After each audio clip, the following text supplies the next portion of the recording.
Welcome to another episode of Agents for Change, and this is the Agents for Change Network. I'm Rob Bell, I'm your host, and this is the new format that we've tried and are looking forward to having people listen to some of the things that we have to say. The Agents for Change group is a group that was started by myself and my brother Scott Bell because we certainly have a lot of discussion and conversations about some of the social ills that are occurring in our communities, and in particular in Philadelphia, which is a city we both grew up in, and a city that is near and dear to our heart. Right now, the city is in dire straits. It is in what I read this morning in an article, a state of emergency. And that's an oxymoron because it's been in a state of emergency for some time. As of today, I believe we have over 250 homicides in the city, and it's only July 7th. We haven't even gotten through the hot month of August or September, or certainly not the end of the year. And I am at a quandary as to how come, with all the brilliant minds that we have in this city, that no one has figured out how to help squash some of this violence. Oh, we talk about legislative gun control. We talk about adding more police officers on the ground. We talk about getting people to change their ideology in terms of how they think about violence. We talk about all those things.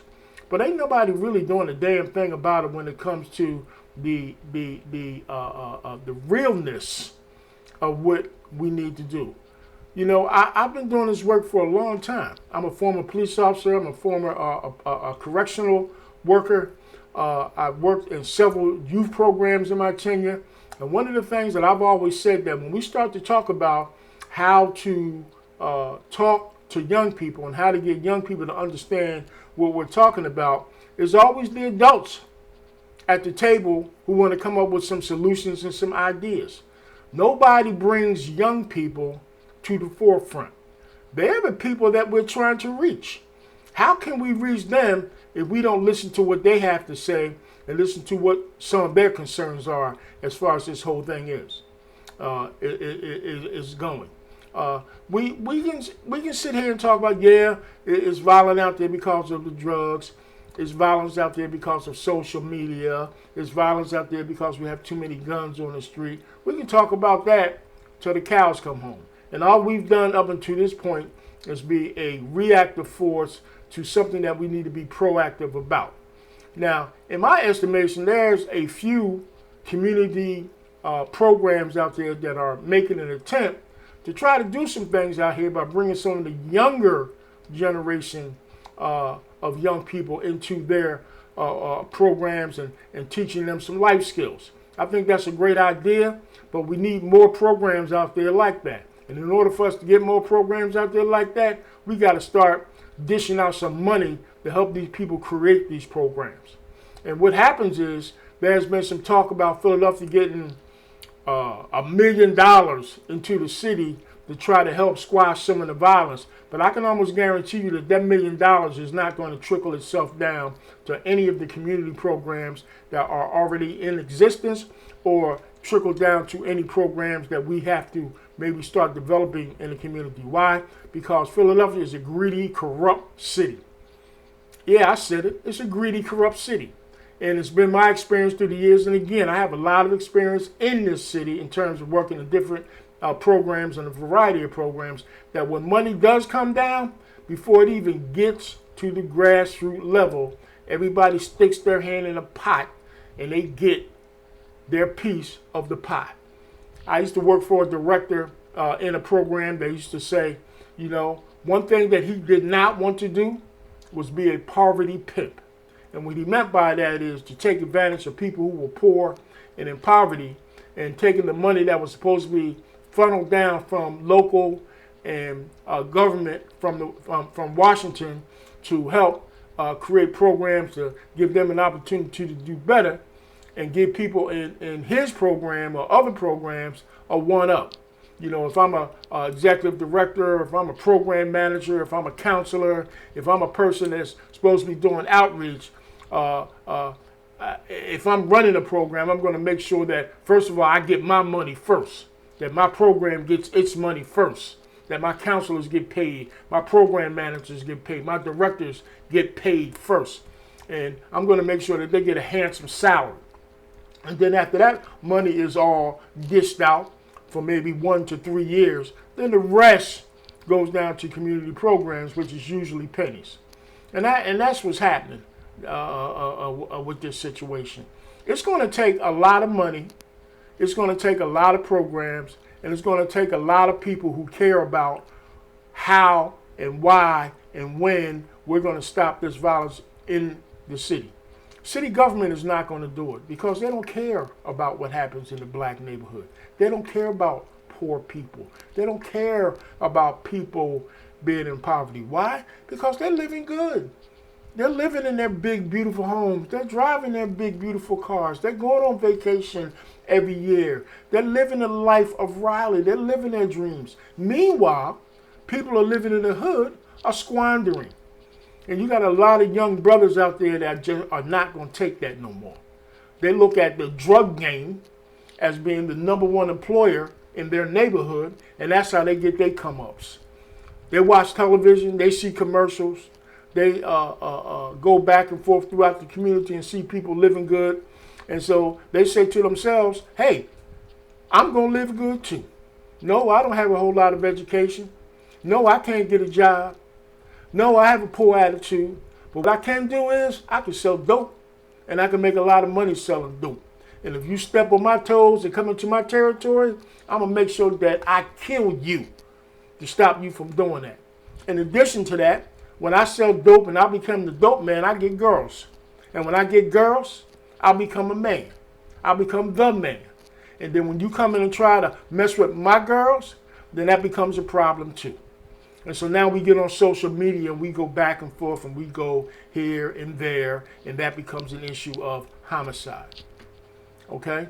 I'm going to get cars. I'm going to fight dogs. I'm going to do whatever I can do to make money. And if anybody wants to interrupt that, then I'm going to kill you. Okay?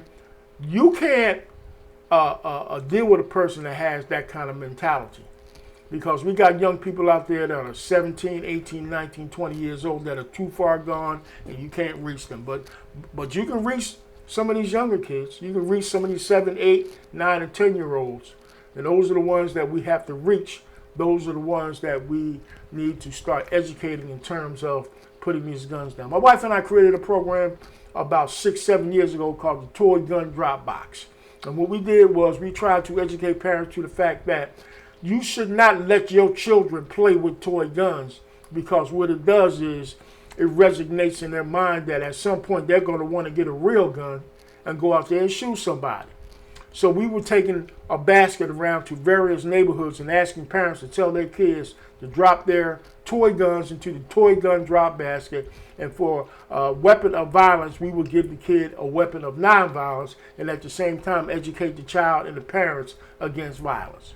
We marched in several Stop the Violence marches. We got involved with several Stop the Violence organizations. And our whole idea was to educate folks. 906 is a multimedia company that is dedicated towards providing information to people in the community to help them come up. And so the #1 issue, the #1 problem in our community is violence. It's a health issue. It's an issue that needs to be addressed from a health standpoint, because what's happening is we are losing African Americans at a deadly rate. The homicide rate up until today, I think I read it was over 250. It may even be more than that. And it's only July 7th. We have to do something about this. Officials are terrified to help local organizations and black people mobilize because they don't want to see them get together. When black people get together and mobilize, it creates a sense of power. And this country has a history of not wanting black people to mobilize and get together and create a sense of power for themselves, because when they do that, they're non-trusting. And so, as opposed to helping people mobilize and get together, the city tries to purport itself as being the big brother, if you will, and tries to say that we will oversee all the activities with regards to how we're going to stop this violence and do something about it. Well, not a damn thing has been done yet. We had a black president for 8 years. He didn't do a damn thing.